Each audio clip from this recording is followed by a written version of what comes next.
During the 2022 Investor Day presentation, Hyundai announced its revised plan to increase the number of models to a total of 17 in its EV lineup to be completed before 2027, en route to selling 1.87 million units of EVs annually by the year 2030.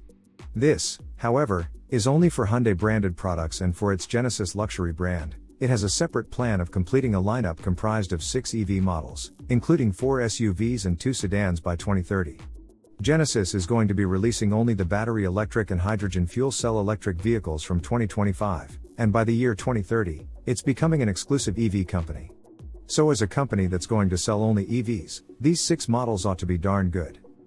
And they seem to be, from looking at their initial offerings, such as the electrified G80 sedan and GV90, as well as its first ever dedicated electric car, the GV60, based on the state-of-the-art EGMP platform, which it shares with the Hyundai IONIQ 5 and the Kia EV6 counterparts, already highly renowned and decorated electric cars, that have won such awards as the European Car of the Year and the German Car of the Year, among countless other acclaims. And in this episode, we will explore what is likely to become the 3rd SUV model, and the 4th EV model overall from Genesis, the GV90, which is expected to be the largest and also the most luxurious vehicle ever to come out of Korea. So, before we go on, we'd highly appreciate your support by subscribing, and turning on the notification bell, if you haven't already. And please don't forget to like, comment, and vote on the question that's presented at the end of the video. Genesis has just released its all-new G90 flagship sedan, which is known to be the most luxurious sedan that the company has ever produced so far. It's also expected to be its last internal combustion engine car to be introduced, after just 6 years of history as a brand. The first ever Korean luxury car brand, which could have been an oxymoron a couple of decades ago, has enjoyed tremendous success with the incredibly good ICE cars such as the GV80 SUV, which instantaneously became a household name after being involved in an accident with Tiger Woods, where the company's first ever sports utility vehicle has reportedly saved the golf legend's life with its outstanding crash protection. Thanks to this surprising rise to fame, Genesis sales shot up, and now enjoys its status as a trendy luxury brand that's most likely to be found in the driveways of the upper middle class suburbia in America. Sort of like the kind of fame that Lexus enjoyed when Toyota's luxury brand was first launched more than 30 years ago. However, just like Lexus, Genesis is also having a tough time cracking the European market, even with its reputation for quality and smart styling. Genesis re-entered what appeared to be impregnable European market last year, after its initial unsuccessful and quite a feeble attempt a few years ago, with its last generation Hyundai turned Genesis, the first generation G80 sedan, this time with its full arsenal of new and vastly improved bespoke luxury cars and SUVs.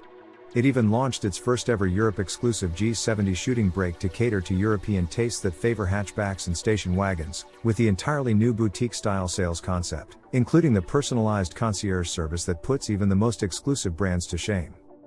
However, there is really no result to speak of yet.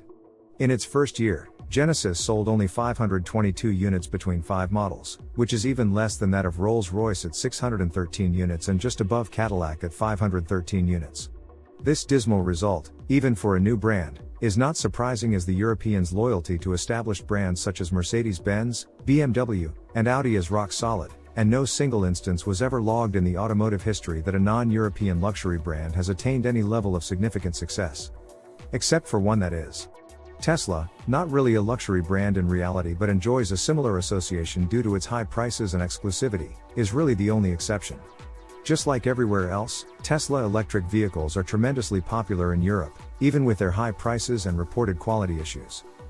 And Koreans being the quick learner and adapters that they are, Genesis is fast-tracking its way to become an exclusive EV maker, just like Tesla in Europe. And one of the new EVs that will play an important role in Genesis's next plan of attack for the European invasion is its GV90 large electric SUV, with the internal development code of JG1.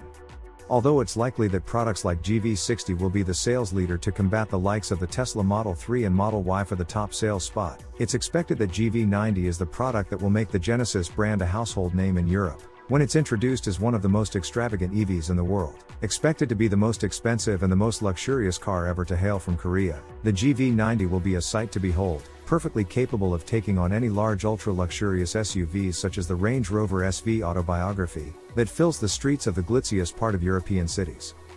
First of all, it will be the biggest passenger car ever to come out of Korea with an expected length of 5.3 meters or 207 inches, to rival the size of the Cadillac Escalade. Also, with the expected wheelbase of 3,200 mm, which is 100 mm longer than the platform-sharing Kia EV9, it should truly offer the largest interior volume of any passenger car, bar none. As for the styling, from the predictive rendering, it looks as though the Genesis SUV behemoth has the Mercedes Maybach EQS competitor written all over it. Although it's adapting the styling cues from the G90 sedan, such as the Genesis trademark front G-matrix grille, and two-line design element that extends from the headlamps, through the side markers and to the rear lamps, as well as the beltline that kinks up towards the rear, the GV90 is not simply a raised version of the G90 sedan. Rather, it appears to be an entirely different car, exuding a higher level of exquisite and profound ambience. What really sets this SUV apart from the G90 sedan, or any other Genesis or Hyundai cars until now, is the rumored integration of the Rolls-Royce-styled coach doors for the rear passenger. This incredible feature is usually reserved only for the most exquisite luxury cars of the world, allowing for easier ingress and dignified egress for the rear passenger, with the rear door more accessible by the driver as a chauffeur-driven car, and we would still be shocked if it would be implemented in the production vehicle. The visible opulence will continue inside with the planned 4-seat layout, which would afford the passenger the kind of room and opulence that only the top-class luxury cars or limousines can offer. In fact, we expect the rear seat appointments to be similar to that of the G90 long wheelbase version with a length of 5,465 mm or 215.2 inches, and the wheelbase of 3,370 mm or 132.7 inches, complete with a 16-way rear seat that nearly lays flat, similar to an aircraft first-class seating. Also, like the G90 long wheelbase limousine, the rear passenger is expected to be treated to a footrest and a foot massager along with leg rests and neck pillows, and a wireless charger that also features a germ-busting UV light. Rear passengers should also get a fixed center console with tons of storage and an armrest that has an integrated 8-inch screen and infotainment controller that controls 10.2-inch screens for each rear passenger, as well as the 23-speaker Bang & Olufsen sound system, which has an incredible virtual venue 3D surround mode that imitates different sound spaces. The GV90 should also get the laminated glass and active noise cancelling, along with a mood curator function that adjusts the in-car fragrance, ambient lighting, seats, audio system, and other features for the superlative rear seat experience. All areas of the interior will feature fully extended leather treatment even in hard-to-reach places, and feature recycled materials used in conjunction with the natural materials in the laminates, that are treated with the traditional Korean metal inlay technique called songgam. The driver will also be pampered with the 23-way massage seating, and will be at the helm of one of the most high-tech vehicles in the world, featuring an ultra-wide display. We do not have the exact specifications on the size of the screen, but it's rumored that it is to have the company's first-ever pillar-to-pillar display similar to the EQS's Hyperscreen. Also featured will be the first-ever implementation of the Level 4 full hands-free self-driving autonomy. The technology that's developed by the US Hyundai subsidiary Motional will undergo commercialization through the driverless robo-taxi program starting in 2023. Also, the GV90 will feature the full OTA online update system for both firmware and entertainment, as well as the feature-on-demand subscription-based vehicle enhancement features. As with other EGMP-based dedicated EVs, GV90 will also offer V2L and V2G bidirectional charging system that extracts electricity from the battery that could provide power to the whole house as well as sell back the excess electricity by connecting to the grid. Finally, as a trademark feature of all Genesis EV, the GV90 will offer the wireless charging capability, to be ready for the self-parking and charging on-the-go infrastructure of the future. Providing the motivation for the luxury on wheels is the dual-motor all-wheel drive power electric system that's expected to offer up to 600 horsepower, which is derived from the Kia EV6 GT, good for 0 to 60 miles per hour acceleration time in the 4 seconds range.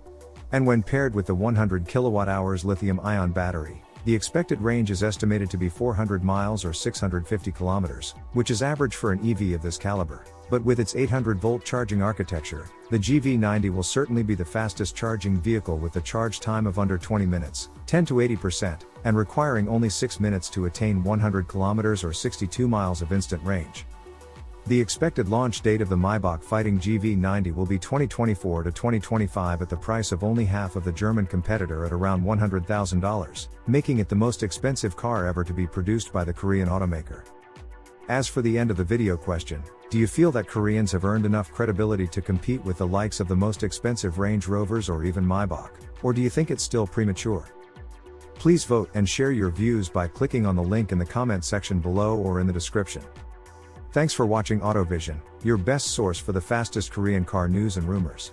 Don't forget to comment, like, subscribe and click on the notification bell, so as not to miss any of our new videos.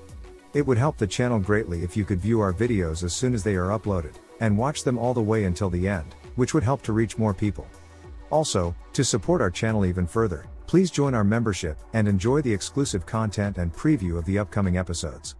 Finally, don't forget to join our forum and share your passion for Korean cars at koreancarnews.com. See you next time with the latest Korean car news.